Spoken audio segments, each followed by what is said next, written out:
అల్లడా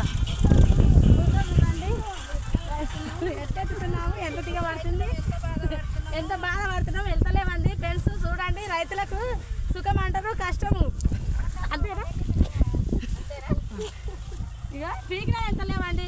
ఈ కాళ్ళు మరి ఎంత పోయాలో ఏం చేయాలి. హాయ్ ఫ్రెండ్స్, హాయ్ ఫ్రెండ్స్, చూసారా చూడండి బురద ఎట్లా ఉందో. బురదలోకి వెళ్ళి మొయ్యాలంటే ఎంత కష్టమో చూడండి ఎట్లా ఉందో. బురదల నుంచి తీయాలంటే పొద్దుగాల నుంచి 12 మంది. ఈ ఒక్క మడి కూడా కంప్లీట్ కాలేదు ఇంకా. ఇంత బురదలకి వెళ్ళి తీయాలంటే ఎంత కష్టమో చూడండి. ఊరికనే రైతులు ఎంతో సుఖంగా పండిస్తారు అంటారు, కానీ ఎంత కష్టమో చూడండి. ఎవరికైనా కానీ రైతులు ప్రతి ఒక్కరికైనా కష్టమే ఇట్లా ఉంటే. ఓకేనా ఫ్రెండ్స్, లైక్ చేసి షేర్ చేయండి, కామెంట్ పెట్టండి ఫ్రెండ్స్. బాయ్ మరి.